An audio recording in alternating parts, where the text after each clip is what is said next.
Muy bien, vamos a saludar a nuestro invitado Jorge Araneda, internacionalista. Muy buenas noches, bienvenido al programa. Un placer estar con ustedes nuevamente. Bueno, ¿cómo se podría, Jorge, entender, Irán niega tener negociaciones, con Estados Unidos directamente no, pero los está teniendo con Omán? ¿Cuál es el futuro? Porque ya en varias ocasiones Donald Trump ha avisado o ha amenazado que va a atacar, sin embargo, toma una decisión de último minuto. Bueno, es muy interesante por varias razones. Primero, porque volvemos al primer día de la guerra, en donde Omán, estando su canciller en Estados Unidos y generando una negociación como intermediario, lógicamente se encuentra de que Israel hace casi ya 5 o 6 meses atrás había iniciado un ataque en contra de la República Islámica de Teherán. Pero es interesante también porque Omán ha sido históricamente el mediador entre varios de estos conflictos y un mediador bastante creíble entre ambas partes, y por lo tanto es un camino bastante interesante, dado que Omán no va a hablar solamente sobre los intereses particulares que Estados Unidos quiere proponer o quiere llevar a cabo sobre la mesa de negociaciones hacia Teherán, sino también va a hablar también en Teherán sobre las 5 monarquías o los 5 países, lógicamente, que se han visto afectados. Por lo tanto, es un mediador no solamente que Irán respeta, que escucha, sino también que va a poder hablar de forma quizás con mayor neutralidad y conociendo los antecedentes, no solamente hacia lo que busca Estados Unidos, sino todo el Golfo. Por otra parte, como bien se menciona, Arabia Saudita ya conoce y sabe cuál es el plan de acción de Irán, y por lo tanto le pidió, o más bien exigió,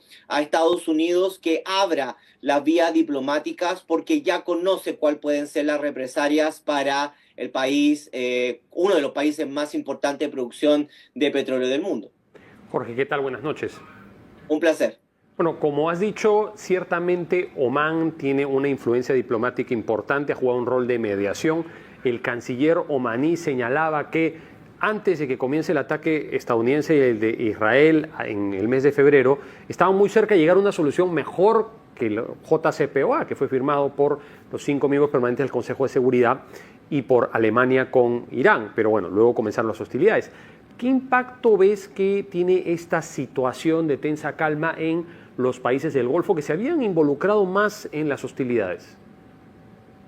Bueno, en primer lugar, lo que se prevé es que se encuentra en un nudo doméstico, pero también geopolítico, la administración del Trump. Por una parte, se viene casi encima los middle terms, que va a reponer no solamente parte de la segunda cámara, la Cámara de Senadores, sino también buena parte de los congresistas y varios gobernadores, aproximadamente unos 36 gobernadores que en varios estados van a tener que ser votados. Por lo tanto, Donald Trump, al parecer, está más dispuesto a escuchar por primera vez las presiones del Golfo, más no de Israel, y por lo tanto, en ese punto de escuchar esta voz más o menos coherente, aunque no única, lógicamente se está abriendo a que sea ahora Omán el que abra las negociaciones. Y de ahí, lógicamente, como mencionaba, quizás como se llama la mayor particularidad tiene que ver con que Omán va a hablar por varias naciones y no solamente por los intereses norteamericanos. Pero por otra parte, Irán confía en las negociaciones de Omán, pero también confía en que ha encontrado un nudo para obligar a sentar a las partes a la mesa. Irán, como lo he planteado en diferentes ocasiones junto a ustedes, es que Irán no está interesado en ganar esta guerra, sino no perderla.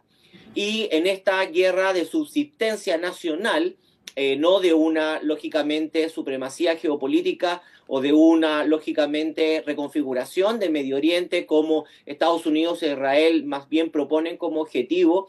Israel, en su supervivencia, tiene otros planes, y esos planes pueden ser mucho más acordes con lidiar con el Golfo más que con Estados Unidos.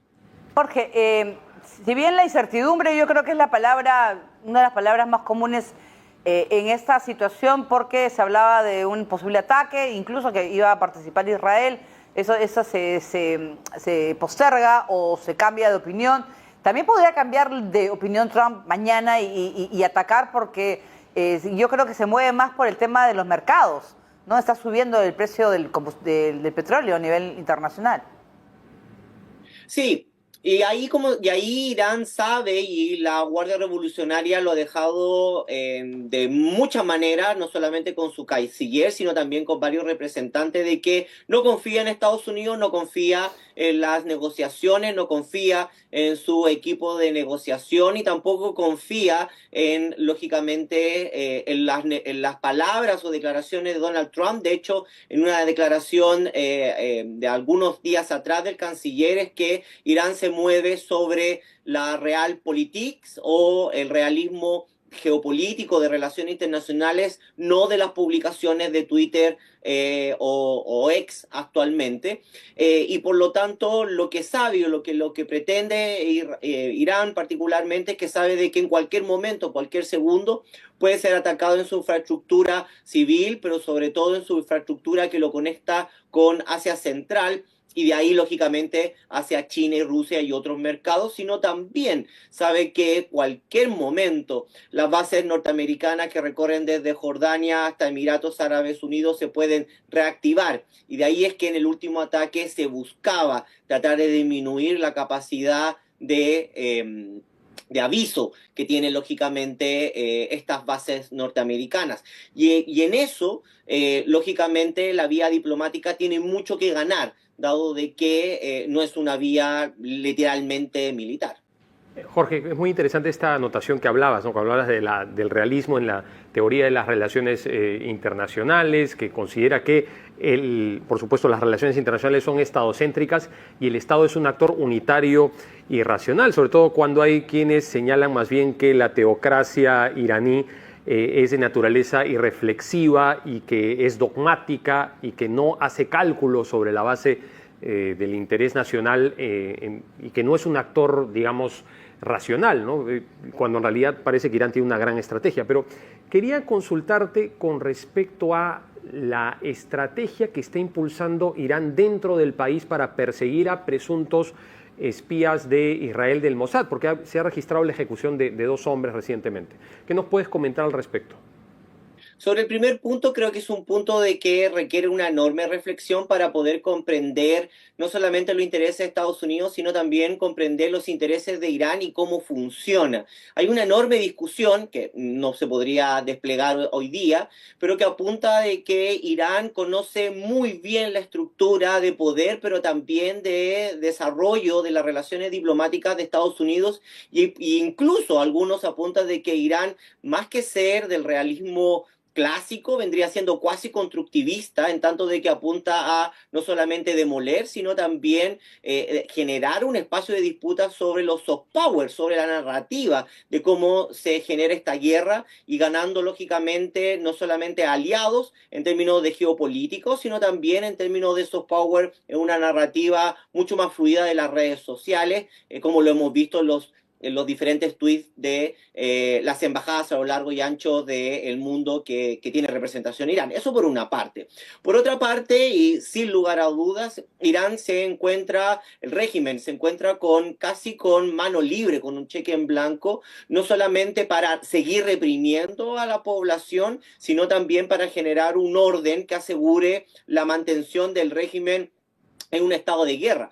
Y de ahí que, lógicamente, no solamente ha movilizado varias tropas hacia el norte, dado que, ¿cómo se llama?, que encuentra de que ahí es un punto lógicamente, de enorme dificultad. Es una frontera bastante permeable, bastante porosa, en donde no solamente agentes del Mossad o agentes de intervención extranjera, sino también grupos, como se llama, dentro y fuera del país, que quisieran, lógicamente, organizar algún tipo de movimiento, algún tipo de infiltración hacia espacios de valor militar o económico. Por lo tanto, en las próximas semanas y muy posiblemente de aquí a noviembre, no solamente vamos a ver a un Estado que se siente, entre comillas, como más cómodo para la represión interna, sino también para la ejecución de ciertas personas que son acusadas de o plantar o ser espía o ser doble agentes dentro de un régimen que ya ha sido demostrado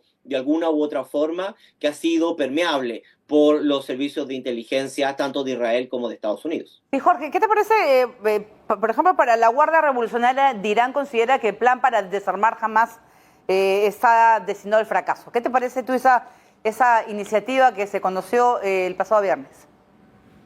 Desde un punto de vista de su ideología o de su pensamiento ideológico político, lógicamente comprende de que el desarme de Hamás es un completo fracaso por varias razones, porque comprende quizás de mejor forma de que las razones que dieron origen a Hamás no se han disminuido, sino se han intensificado. Hamás nace no solamente por las fallas de la OLP, sino también por una sociedad que particularmente no veía los acuerdos de Oslo como una solución viable, factible para la creación de un Estado Palestina. Hoy en día, las razones políticas y de base que dieron, ¿cómo se llama?, la posibilidad de crear un grupo que hoy día, llámesele Hamás o Hezbollah, lógicamente al otro lado de la frontera, hoy en día se ven mucho más consolidadas y por lo tanto quizás Irán lo que apuntaba en sus reflexiones es que podría lógicamente dejar de existir Hamás, pero los Hamases, entre comillas, o los grupos que podrán surgir, podrían ser incluso más, no solamente más comprometidos, sino también buscando de una forma mucho más certera la causa de la población gazatí palestina, que lógicamente concibe o mantiene lógicamente no solamente el estatus, como se llama, de un genocidio en curso, sino también una imposibilidad real de llevar a tener una paz duradera y viable con Israel sin el Estado. Muy bien, muchísimas gracias por estar con nosotros esta noche a Jorge Araneda, internacionalista. Le agradecemos mucho esa entrevista. Muchas gracias. Un placer.